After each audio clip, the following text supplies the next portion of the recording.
নমস্কাৰ বন্ধুসকল, মই আজি আপোনালোকৰ ওচৰলৈ এটা বিষয় লৈ আহিছোঁ আৰু সেই বিষয়টো হৈছে ব্যক্তিত্ব। ব্যক্তিত্ব আমাৰ প্ৰতিজন ব্যক্তিৰে একোটা ব্যক্তিত্ব থাকে আৰু সেই ব্যক্তিত্বৰ সহায়তে আমি সেই মানুহজন কেনেকুৱা ধৰিব পাৰোঁ। আচলতে ব্যক্তিত্ব মানে হৈছে আনৰ চকুত আপোনাৰ যিটো প্ৰতিচ্ছবি, সেইটোৱেই আপোনাৰ ব্যক্তিত্ব। প্ৰতিদিন আপুনি বহুত মানুহক লগ পাই থাকে আৰু সেই মানুহবিলাকৰ মাজত আপোনাৰ যিটো ভাৱমূৰ্তি, ইতিবাচক ভাৱমূৰ্তি তৈয়াৰী হৈছে, সেইটোৱেই আপোনাৰ ব্যক্তিত্ব। এতিয়া কেতিয়াবা কি হয়, আমি কিছুমান মানুহক লগ পালে আমাৰ বহুত ভাল লাগে মনটো, আমি তেখেতক যেন পুনৰবাৰ লগ পাম এনেকুৱা লাগে। আৰু কিছুমান মানুহ আকৰ্ষণৰ কেন্দ্ৰ হৈ পৰে। গতিকে তেখেতসকলৰ এটা ব্যক্তিত্ব থাকে, ব্যক্তিত্বশালী লোক বুলি তেখেতসকলক কোৱা হয়। ব্যক্তিত্ব মানে কি, মই এটা উদাহৰণ দি বুজাই দিবলৈ লৈছোঁ। আমি ধৰক কোনোবা এজন ব্যক্তিৰ বিষয়ে আপোনাকে সুধিলোঁ যে সেই ব্যক্তিজন বাৰু আমুক নামৰ ব্যক্তিজন কেনেকুৱা। আপুনি ক'লে যে মানুহজন খুব ভাল, বৰ খোলা মনৰ মানুহ, তেখেত বৰ হেল্পফুল হয়। এনেদৰে আপুনি কেইটামান খুব ইতিবাচক মন্তব্য দিলে, অৰ্থাৎ সেই মানুহজনৰ ব্যক্তিত্বটো আপোনাৰ চকুত তেনেদৰে ফুটি উঠিছে। সেয়াই হৈছে ব্যক্তিত্ব। এতিয়া আমি ব্যক্তিত্বক কেনেদৰে আমি বঢ়াব পাৰোঁ, নিজৰ ব্যক্তিত্ব কেনেদৰে গঢ়ি তুলিব পাৰোঁ, সেইখিনি কথাকে মই আপোনালোকক ক'বলৈ লৈছোঁ। প্ৰথম কথা হৈছে, এটা ব্যক্তিত্ব আচলতে পৰিৱেশ লৈ বেলেগ বেলেগ হ'ব পাৰে। ব্যক্তিত্বই পৰিৱেশৰ ওপৰত নিৰ্ভৰ কৰে। পৰিৱেশ লৈ ব্যক্তিত্ব বেলেগ বেলেগ হ'ব পাৰে। এই ধৰক আমাৰ গাঁৱত বাস কৰা মানুহ এজনৰ ব্যক্তিত্ব যেনেকুৱা, নগৰত বাস কৰা মানুহজনৰ ব্যক্তিত্ব সামান্য পৰিৱৰ্তন দেখা যায়। গাঁৱত বাস কৰা ব্যক্তিজন যদি পিছত নগৰলৈ আহে, তেখেতৰ ব্যক্তিত্বৰ কিন্তু পৰিৱৰ্তন ঘটিব। তেনেদৰে এজন ভাৰতীয় ব্যক্তি যদি কিছু বছৰ গৈ আমেৰিকাত থাকেগৈ, তেন্তে হ'লে তেখেতৰ ব্যক্তিত্বৰ কিছু পৰিৱৰ্তন আমাৰ চকুত পৰিব। সেইকাৰণে কোৱা হয় যে ব্যক্তিত্ব পৰিৱেশৰ ওপৰত নিৰ্ভৰ কৰে। তাৰ উপৰিও আমি ব্যক্তিত্বক নিজেও অলপ গঢ় দিব পাৰোঁ।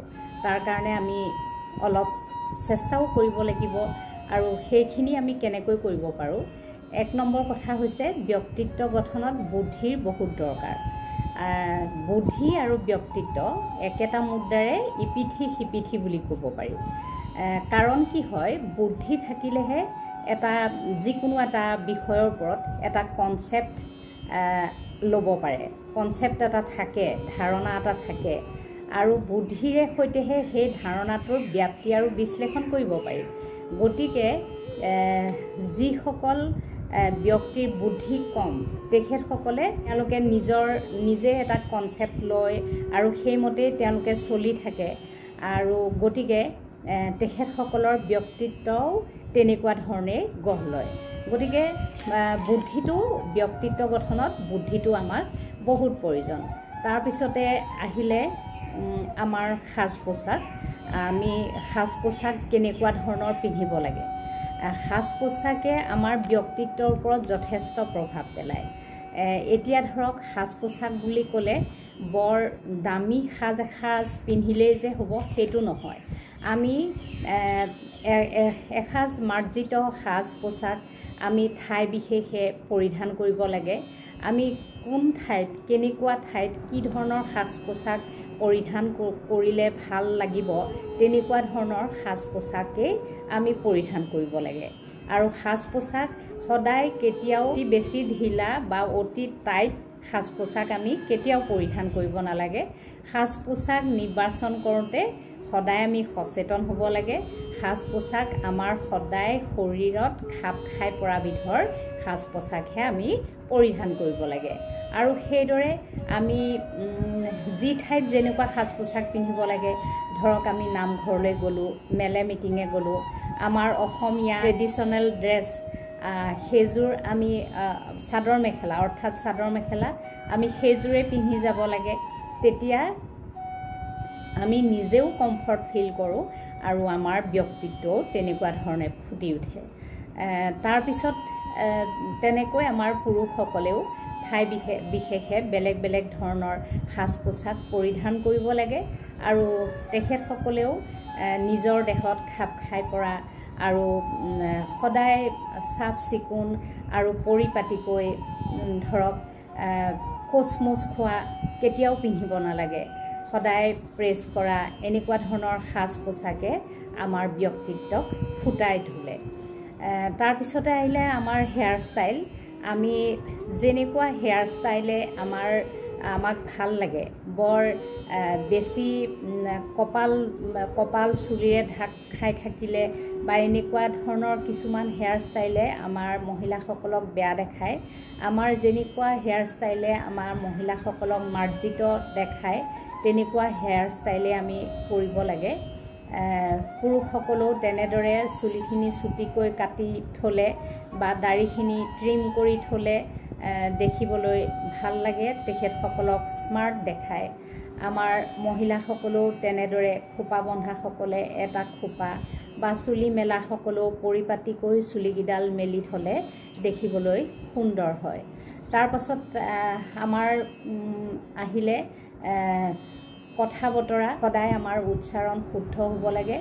আমি অসমীয়াতেই কথা কওঁ বা অন্য ভাষাতেই কথা নকওঁ কিয়, যিহতেই নকওঁ আমাৰ উচ্চাৰণ সদায় শুদ্ধ হ'ব লাগে। আমি যেতিয়া কোনো অনুষ্ঠানত বক্তৃতা দিওঁ আমি তেতিয়া অলপ উচ্চ স্বৰত কথাখিনি ক'ব লাগে যাতে শেষৰ শাৰীটোলৈকে শুনা পায়। কিন্তু আমি যেতিয়া আমাৰ বান্ধৱীৰ লগত বা কোনোবা আপোন মানুহৰ লগত কথা পাতোঁ তেতিয়া আমি ইমান সৰুকৈ কথা পাতিব লাগে যাতে আমাৰ কাষৰ মানুহজনেও শুনা নাপায়। গতিকে আমি সদায় উচ্চাৰণ শুদ্ধ হোৱাটোত জোৰ দিব লাগে। আৰু এটা কথা, আমি অকল মেলে মিটিঙেই নহয়, আমি সাধাৰণ কথা বাৰ্তা পাতোঁতেও আমাৰ উচ্চাৰণ শুদ্ধ হ'লেহে আমাৰ ব্যক্তিত্ব ফুটি উঠে। তেনেদৰে তাৰপাছতে আহিলে ধৰক আপুনি কোনোবা এখন সভালৈ গৈছে বা কোনোবা এটা অনুষ্ঠানলৈ গৈছে, তাত আপুনি যেতিয়া কোনো ব্যক্তিক লগ পালে তেতিয়া আপুনি সদায় নিজে আগবাঢ়ি গৈ মাতিব লাগে। আপুনি কেতিয়াও ভাবি থাকিব নালাগে যে তেখেতে আহি আগতে মাতক তাৰ পাছতহে মই মাতিম। সেইটো আচলতে ভাবিব নালাগে এইটো কাৰণেই যে সিজন ব্যক্তিয়ে হয়তো ইগ' আছে বা ইগ'ত ভুগি আছে, তেখেতে হয়তো ভাবি আছে যে আপুনি আগতে মাতিলেহে মাতিব। গতিকে আপুনি আগে ভাগে গৈ সকলোকে যদি মাতবোল লগায় তেতিয়াহ'লে আপোনাৰ সেইটো ভাল গুণ বুলি প্ৰকাশ হয় আৰু আপোনাৰ ব্যক্তিত্বৰ এটা সুন্দৰ দিশ ফুটি ওলায়।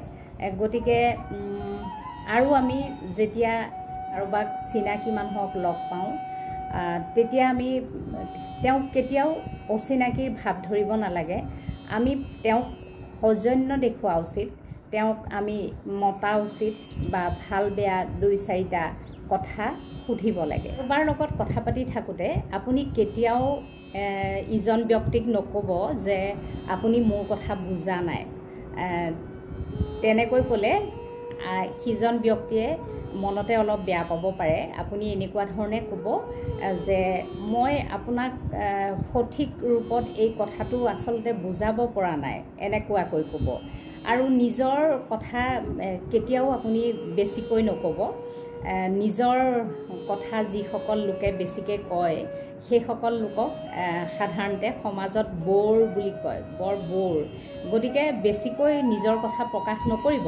কিন্তু এনেকুৱাও এটা কথা আছে যে কেতিয়াবা নিজৰ দুই এটা কথা আনৰ আগত প্ৰকাশ কৰিবও লাগে তেতিয়া আপুনি সেই প্ৰকাশ কৰিব কিন্তু আপুনি উচিত সময় চাই চিতি আপুনি নিজৰ কথাষাৰ প্ৰকাশ কৰিব আৰু আপুনি এনেকুৱা ধৰণে প্ৰকাশ কৰিব যাতে সেই কথাটো মানুহৰ বিশ্বাসযোগ্য হয় তাৰ উপৰিও নিজৰ আপোনাৰ ল'ৰা ছোৱালীৰে হওক বা নিজৰ সাফল্যবোৰ মানুহৰ আগত কেতিয়াও বেছিকৈ প্ৰকাশ নকৰিব কাৰণ কি হয় তেনেকৈ আপোনাৰ নিজৰ সাফল্যখিনি বা আপোনাৰ ল'ৰা ছোৱালীৰ সাফল্যখিনি মানুহৰ আগত বেছিকৈ প্ৰকাশ কৰিলে তাৰে যিসকলে আপোনাৰ কথাবোৰ বিশ্বাস কৰে তেখেতসকল আপোনাৰ প্ৰতি ঈৰ্ষাপৰায়ণ হৈ পৰে আৰু যিসকলে আপোনাৰ কথাবোৰ বিশ্বাস নকৰে তেখেতসকলে আপোনাক কয় যে বেছি উস্তাদি মাৰি আছে এনেকৈ বুলি কয় আপুনি সৰ্বজান্তা ভাৱ নেদেখুৱাব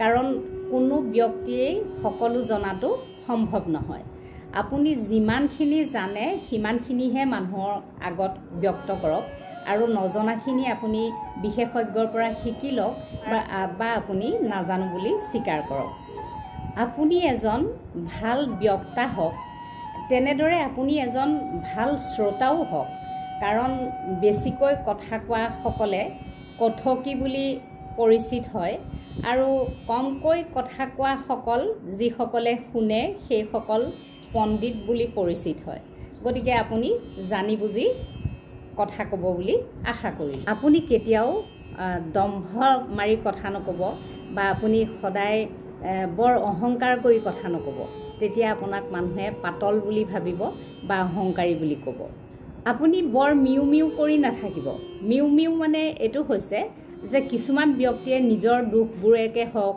বা কিবা এটা সাধাৰণ প্ৰব্লেমেই হওক বৰ সেইটোকে কৈ থাকে অনবৰতে মিউ মিউ কৰি থাকে সেই মিউ মিউ কৰি থকা মানুহবোৰ আচলতে আনৰ চকুত ব্যক্তিত্বহীন হৈ পৰে গতিকে আপুনি কেতিয়াও মিউ মিউ কৰি নাথাকিব আপুনি বিভিন্ন ঠাইত কথা কোৱাৰ সময়ত এনে কোনো ব্যক্তিৰ কথা নিন্দা নকৰিব যি আপোনাৰ ভৱিষ্যতে আপোনাক বিপদত পেলাব পাৰে কাৰণ আপোনাৰ বন্ধু যিমান আছে শত্ৰু কিন্তু সমানেই আছে আপোনাৰ যি শত্ৰুজনৰ লগতো আপুনি সম্পৰ্কটো কিন্তু একেবাৰে বন্ধ কৰি নিদিব কাৰণ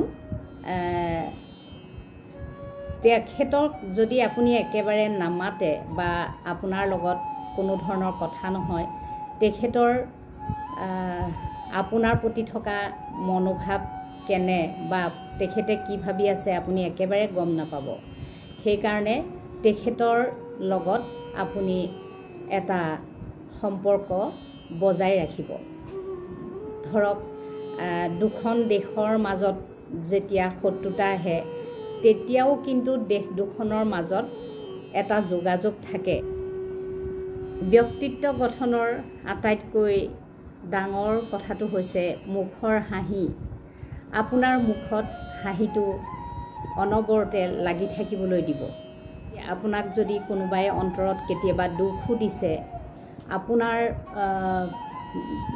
দুখো দিছে বা আপোনাক যদি তেখেতে শত্ৰু বুলি ভাবে তথাপিতো আপুনি তেখেতৰ লগত ভালদৰে কথা বতৰা পাতিব আপোনাৰ মুখমণ্ডলত কেতিয়াও সেই ভাৱটো প্ৰকাশ পাবলৈ নিদিব কোনোবাই যদি আপোনাক সমালোচনা কৰে আপুনি হাঁহিৰে সেই সমালোচনাক উৰুৱাই দিব আৰু এটা কথা মনত ৰাখিব আপুনি গুৰুৰ লগত কেতিয়াও তৰ্ক নকৰিব আৰু আপুনি সৰু ল'ৰা ছোৱালীৰ লগত কেতিয়াও তৰ্ক নকৰিব কাৰণ তেওঁলোকে আপোনাক ৰক্ষণশীল বুলি ভাবিব পাৰে গতিকে আজি মই আপোনালোকক সিমানকে ক'লোঁ আশা কৰোঁ আপোনালোকৰ ব্যক্তিত্ব গঠনত মোৰ এই কথাকেইটাই সহায় কৰিব আৰু আপোনালোকে মোৰ ভিডিঅ'টো চাই লাইক কমেণ্ট আৰু শ্বেয়াৰ কৰিব বুলি আশা কৰিলোঁ তেন্তে আজিলৈ আহোঁ পুনৰ এটা